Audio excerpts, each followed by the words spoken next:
Hi, Randy Fairfield here, Edmodo certified trainer and ambassador.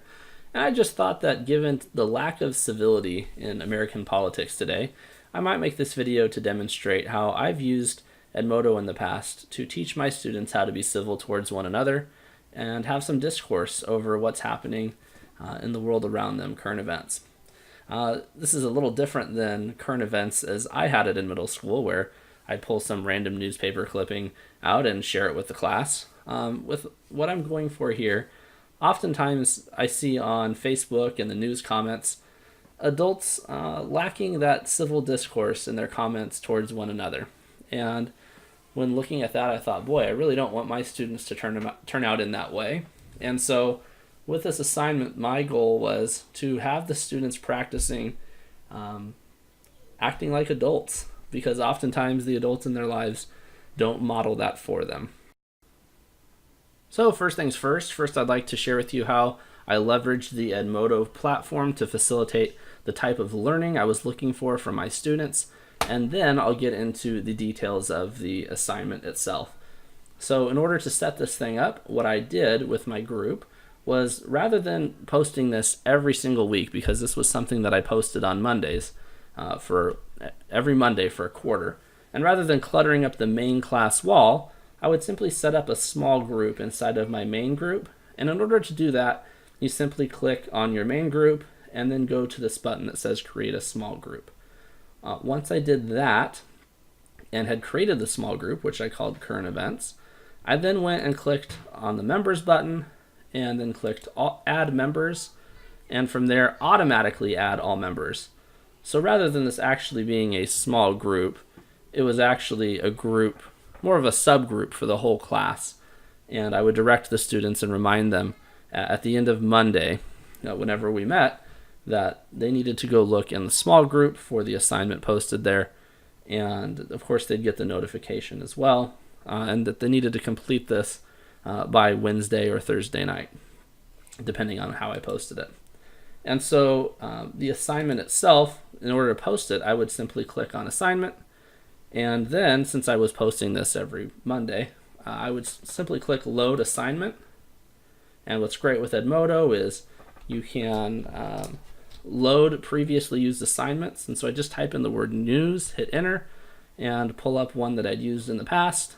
And from there, change the date and have it reflect what I was looking for. So for this, I would also then set the due date. So this one is a couple days later. Put it for 11:45 at night, and then have it lock after the due date. I'll explain a little bit more about that in a bit. And I used the Edmodo gradebook extensively, and so I would add this assignment to my gradebook as well. One thing that was great was I could come in on, I would go set up all my classes and schedule out the posts over the weekend so that I didn't have to worry about it throughout the week.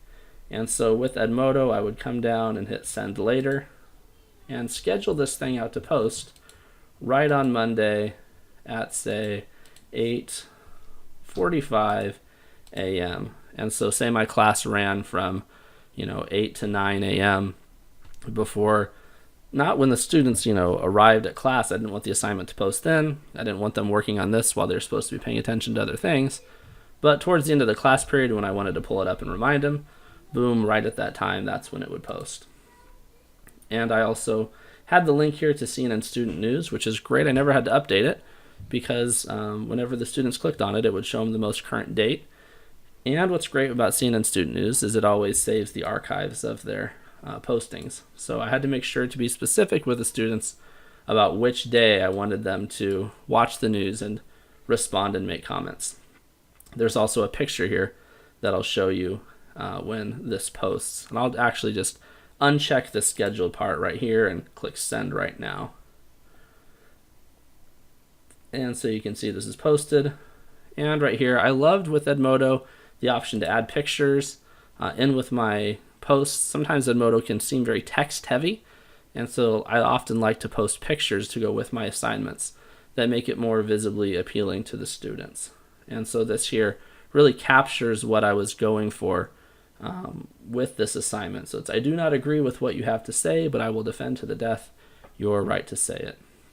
So teaching the students the importance of free speech and being civil with one another. All right, as to the assignment itself, when I posted it, I told the students I wanted them to post 2 comments below on the news from the day, and I wanted their first comment to be an opinion statement related to something that they saw while watching the news. Or I also, if they didn't have an opinion one way or the other, just make a comment about something they found interesting and why. And then the second comment I asked them to make, I wanted them to be specifically in response to something that someone else had said.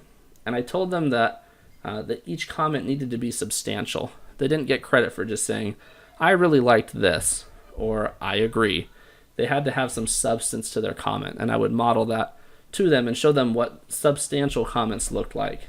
So specifically referencing something that happened, stating why they agreed or disagreed with what something, was something that someone else had said, and I encouraged them to agree or disagree with one another without being disagreeable.